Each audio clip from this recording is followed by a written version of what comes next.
There's nothing wrong with my views or beliefs because I have freedom of speech and everything I'm saying is true. Call me a bitch, make sure you put that in front of whack asshole. Good morning, bitch! This is me being positive. Stay out of women business. Now everybody's ganging up against I me. never said that I was a lesbian. You know what? I did say that. My bad. You mad? A little bit ghetto, you know, a little bit. I keep telling you, consciousness over coochie, politics over punani. I was sharing the shady post towards her. Girl, what did you say, girl? What is this, honey?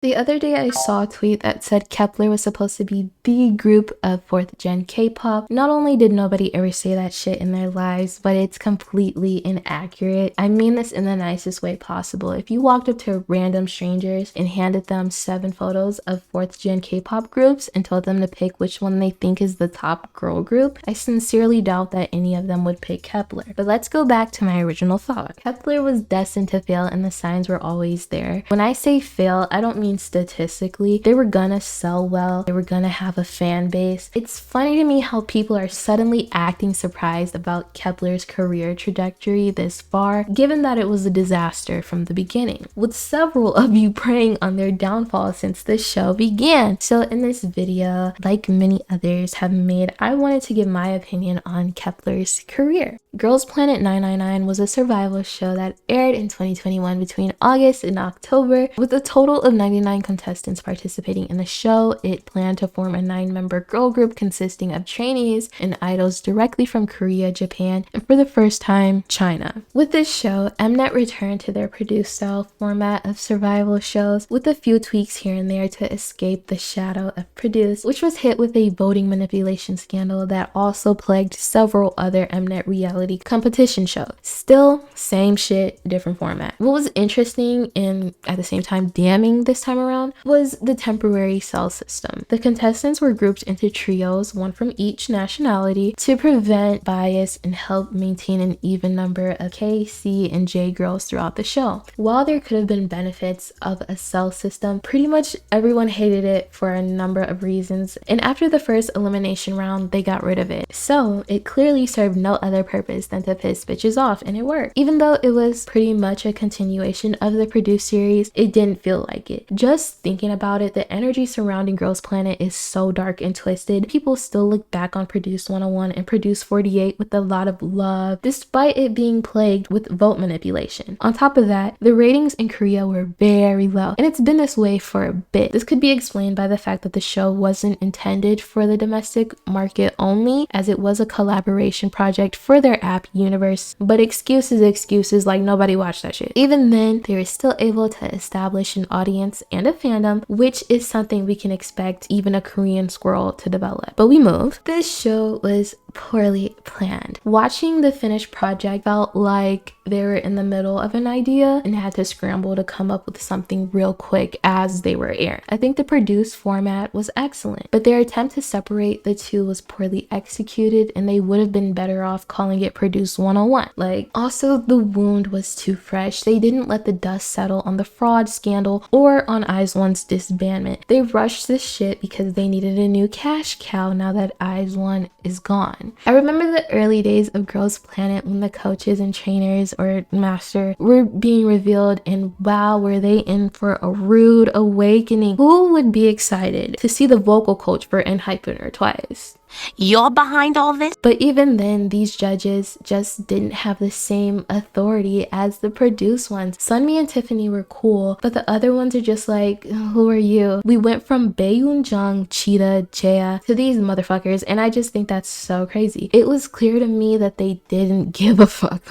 They honestly did nothing to help the contestants improve. What are you here for, bro? Another issue with the coaches and trainers, masters, whatever, is that they were all Korean, putting the Japanese and Chinese girls at a disadvantage. They didn't have to bring in celebs from said countries, but at the very least, someone who spoke the language and could have made the experience much smoother for the contestants who weren't Korean. The trainees were also in for a rude awakening, especially when it came to the evaluation stages. We can count on the K-pop community to come together and shit on the worst vocal, dance, and performance abilities you've ever seen, but as usual, y'all were overdoing it. Don't make me pull up the audition audition tapes and performances for some of the IZ*ONE girls that actually made it into the group, because you won't be humbled real quick. They honestly weren't that bad in comparison. Another issue that stood out to me with the show is the fact that the group's name hadn't even been decided yet, and it was up to fans of the show to come up with it. Did you put any type of thought or preparation into this, or were you just counting on depending on fans and the success of previous survival shows to carry you? Because that's what it's starting to look like. That leads me to my next point. I think too many of you set your expectations way too high for this girl group in terms of popularity, success, and talent. Like I said, no one believed they were going to be the girl group of 4th gen K-pop, but I do think people expected them to be wildly successful. But in a post-voting manipulation scandal, I just don't think that's very realistic. On top of that, the competition among girl groups has been insane in recent years. IZ*ONE didn't have to compete with the likes of aespa, newjeans, and Stacy. Now that they're disbanded, we add IVE and sserafim into the mix. They don't have the skill set to compete, and they don't have an aspect about them that helps them stand out in the sea of girl groups. Also, did we not forget how much people shitted on them the entire run of the Girls Planet show? Like, nobody liked them. Nobody liked them. Nobody liked them. Like, get that. You need to remember, nobody liked them. So why are you surprised that like nobody likes them now when they're not doing as well as other people? It just doesn't make sense to me.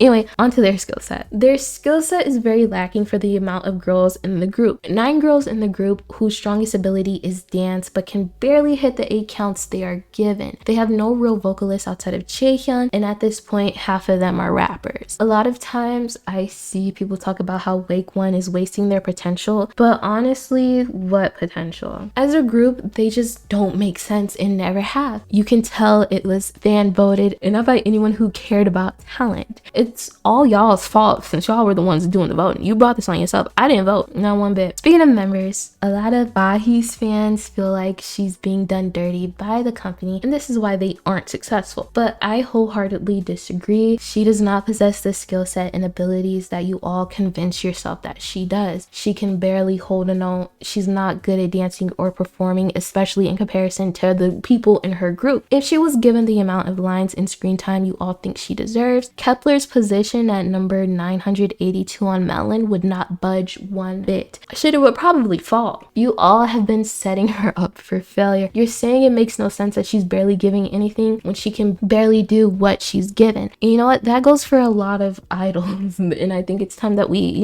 admit to that. Be glad that she gets more than a hey though. Like they could literally just leave her with that, but they give her more than that most of the time. kep1er are 3 albums and a Japanese debut into their career and have yet to establish a distinct sound, concept, or identity. I'm not gonna let you bitches try to spin it into them being versatile or the 4th gen Red Velvet, because they are not. Their releases aren't cohesive, don't make sense together side by side, and are just all over the place. Not in an attempt to prove their versatility, but because the company has no idea what to do with them or simply doesn't care to try and figure it out. We have 2 years to, make something of them. They're not gonna sit down and try and develop anything. So what we have at the moment is a lazy, uninspired attempt at the space concept with a little bit of teen crush thrown into the mix, and sometimes we have fun. Unfortunately, they're a little too late to the party with this style of the concept, because the current girl group landscape is finding success with fun and fresh, bright concepts. What they're doing doesn't appeal to the general public at the moment. I think the closest that they would get is with Up. Even then, if the actual concept itself was good and consistent, they definitely would have found success within their own respective lane, but again, it's very lazy. Troubleshooter was a step in the right direction for them, credits to Wikimeki, but I don't see them expanding upon this release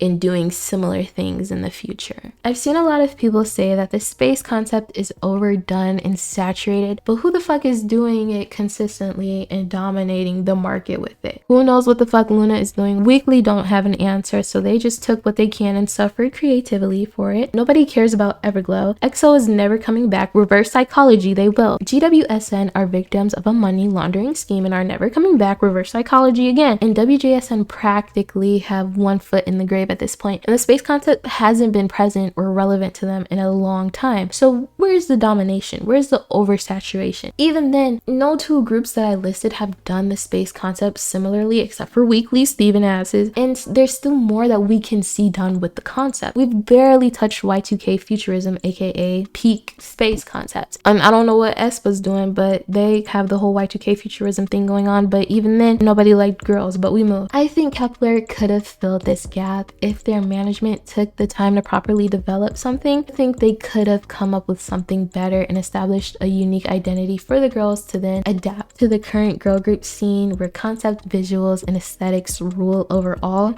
But also, like I said, we only have 2 years, baby. Like, there's no point. The quality of a group's music doesn't correlate with their chart performance. There are many groups and artists with packs who don't deserve to see the top 200 of any chart, in my opinion. And if kep1er had great music, I don't think it would make a difference for them. But having shit music that not even the general public would bump does give people another reason to shit on them and not pay that much attention to them. Their music coincides with their concept, and both are severely outdated and underdeveloped. It follows the typical teen crush formula. It's loud, bratty, and in your face. There's not much to talk about here because we all know it's lacking. It made zero sense for kep1er to go on Queendom, and if they didn't have the mnet background, I can guarantee you that they wouldn't have been considered for it. All it did was put a spotlight on their lacking experiences and abilities, causing more harm than good. And if the company wasn't putting effort into them for their normal comebacks, what made them think that it would be any different during Queendom, where creativity, concepts, and performances matter the most, and popularity a bit. Anyway, that's all I had to say.